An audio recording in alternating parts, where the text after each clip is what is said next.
Geological Survey. We're glad that there is at least some ability to get people to travel after the recent chaos. And Ben is going to give us an overview of what happens when we stop sea lamprey control. So, Ben, the floor is yours. Thank you much, John, and thank you, Don, for an awesome intro to this and background on it.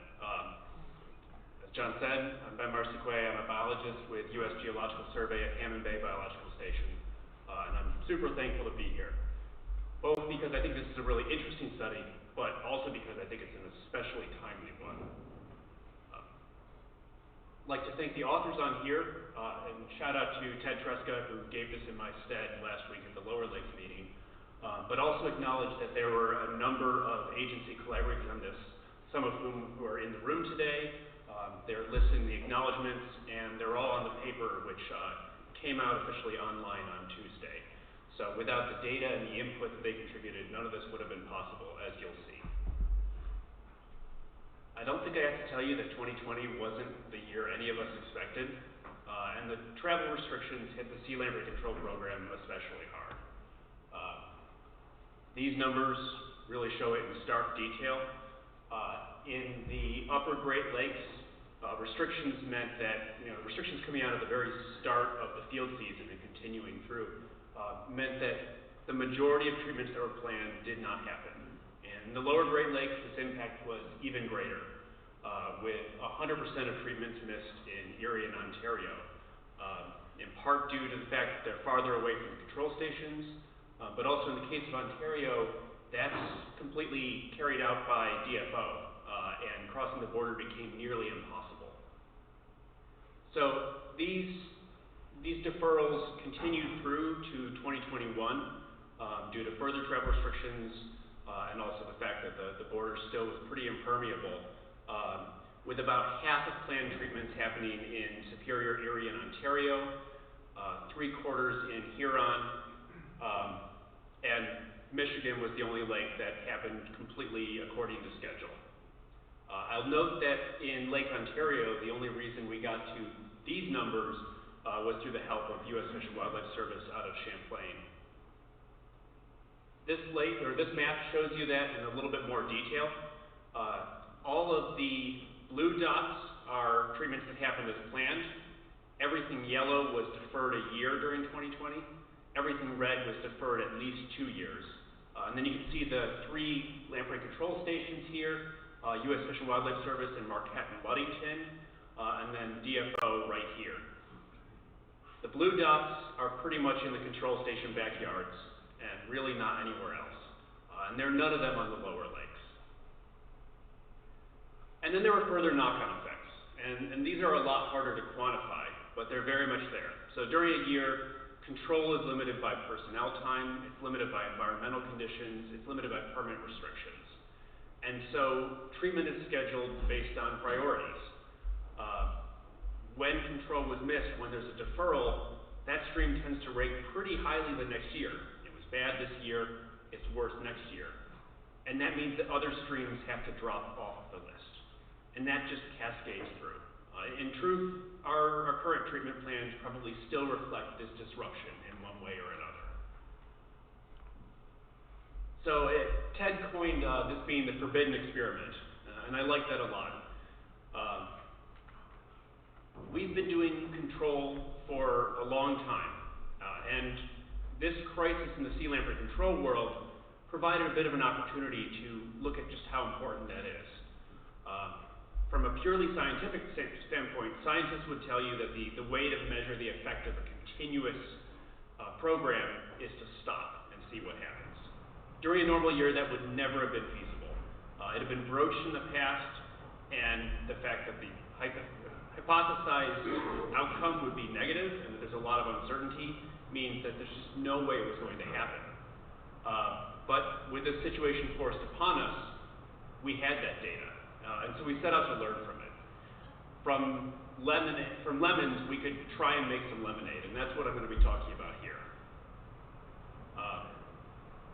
At first, we didn't see an effect, and this was entirely expected. So as you may know, sea lampreys spend the first 3 to 5 years of their life as filter feeding larvae in sediments and streams. control plans and treatment plans are often formulated such that you wait until lamprey are relatively near metamorphosis. They grow until they reach some magic size and age, and they metamorphose and go out and become parasitic form lamprey. But you wait a while so that you have multiple age classes. You get the most bang for your buck. You treat them before they emerge, but also a few younger generations to really be the most efficient possible. That means that the lamprey that would have been treated in 2020 would have come out in 2021, 2022, and really showing effects towards the end of those years and into 22 and 23. In the upper Great Lakes, there had recently been an intensive, targeted, rotational strategy on the lakes because they were still above targets. And that actually provided somewhat of a buffer, probably, because they were more knocked back. In the lower Great Lakes, treating right on the strategy of the most efficient treatment. And so there were age classes in each of the planned treatment streams that were set to metamorphose relatively soon. And then after that delay, the effects did become obvious. From an angler perspective, so these are photos contributed to GLFC representatives at sports shows on Lake Ontario in 2022. And anglers were really eager to talk about what they were seeing. They saw clear lamprey impacts. It was like nothing they had seen before. A lot of fish coming in with big present wounds, but also fish coming in with multiple lamprey attached to them. And as you'd hope, or not hope, but from a scientific perspective you'd hope, the monitoring data showed this too. So I'll walk you through this a little bit. This is the adult sea lamprey index. Don talked about that a little bit. It is done by marker capture surveys on standardized index streams. And the green points here are observed data from that index. The purple points are modeled, and the purple interval is based on that entire time series, the variability, the temporal relationship within there, where we would expect things to fall. The blue at the very right-hand end is the expected interval outside of that modeled data, going into the future. And the yellow points are what we observed.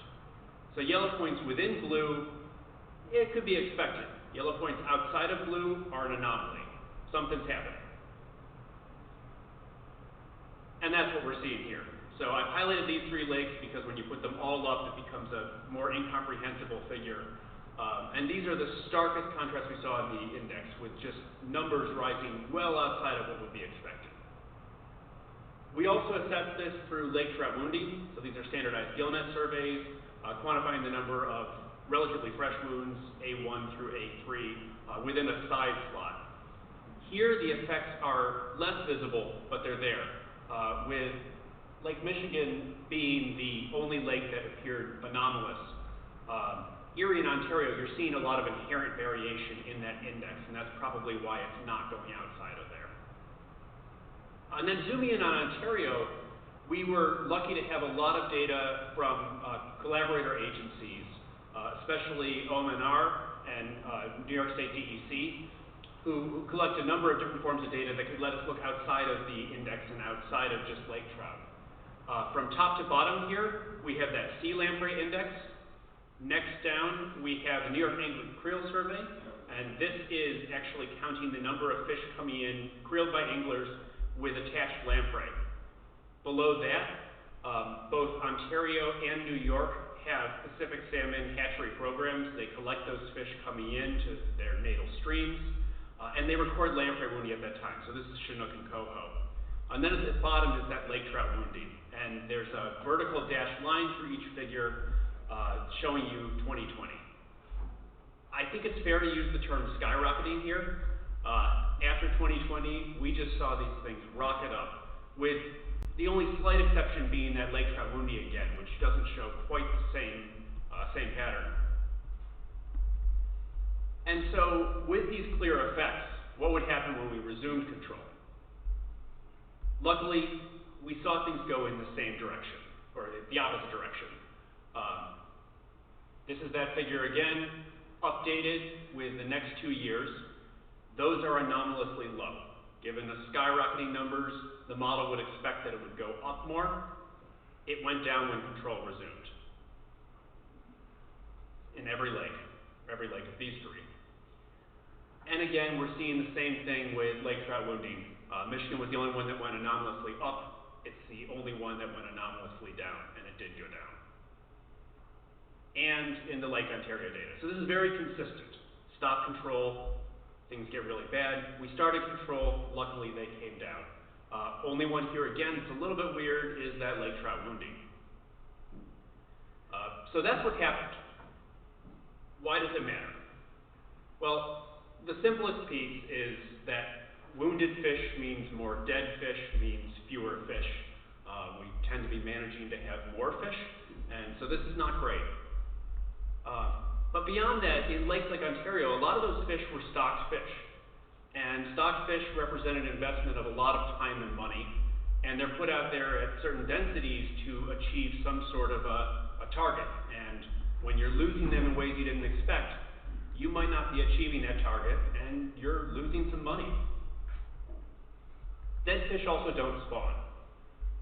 Every fish that dies now that might go out to spawn is the loss of potential recruits. This is especially true for long-lived species like lake trout. So a 10-year-old lake trout that dies unexpectedly, you might be losing 10 or 20 more years of future spawning that it could have had. From a fishery perspective, anglers like to catch big fish, they also like to catch beautiful fish. And I don't think anyone finds lamprey wounds to be that beautiful. So this is a loss of the enjoyment for what fish that anglers were catching. And then finally, with things that are hard to quantify, there are knock-on impacts. So lamprey are adaptable creatures. They seem to prefer salmonids, but that doesn't mean they stop feeding when they're not finding salmonids around them. There are some species we look at, there are other ones we don't, but these impacts are probably radiating out. We can also do the math on this.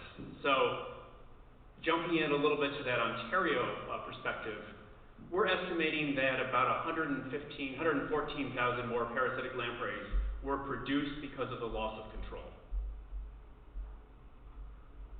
At 40 pounds of lamprey, or a fish per lamprey, that's a little over 4.5 million pounds of fish, excess fish lost because control stopped.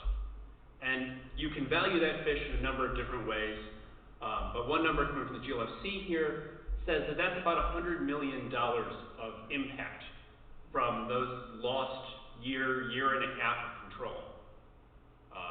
So that's not nothing. That's far from nothing. In conclusion, the first simplest conclusion is that this really illustrates the need for continuous control. In the program, we sometimes talk about the foot on the gas pedal idea, and that's really true here. So letting off for just a year led to a really noticeable impact in that year, approximate impact. And then there are also the cascading effects I've talked about numerous times that we can't really quantify, but they're still there, they're still impacting. We were able to bring Great Lakes, and especially Lake Ontario, under control. But it's an N of 1, and as a scientist, I'm not especially comfortable drawing any conclusions from that. So while Ontario came back under control from a total loss, it might not be the same for another lake.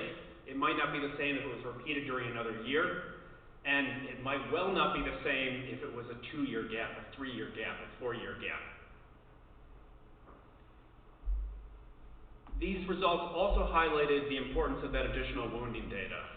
One of the things the study revealed was that the lake trout wounding data maybe was a little bit less certain in how it followed that trend. And so in Ontario, we really benefited from all of that extra data on the other species. And kudos to Ontario Ministry and New York DEC for collecting that data in the first place. This is a thing I think we should look to maybe in the other lakes. And then finally, I'll just conclude on the fact that the Great Lakes are large and complex. The Sea Lamprey Control Program is large and complex. And that means there's a lot of things to go wrong. And so it's a strong program in success, but it is sensitive to these disruptions, and this shows what that sensitivity can lead to. As I said at the beginning, this is the result of a collaboration with a number of different folks. There's a paper, it's out in the advanced articles as of Tuesday afternoon in Fisheries. Feel free to go check it out there. That shows a lot more data. It shows all the Great Lakes in there. I highly recommend it. And with that, I'd be happy to take any questions. Thank you.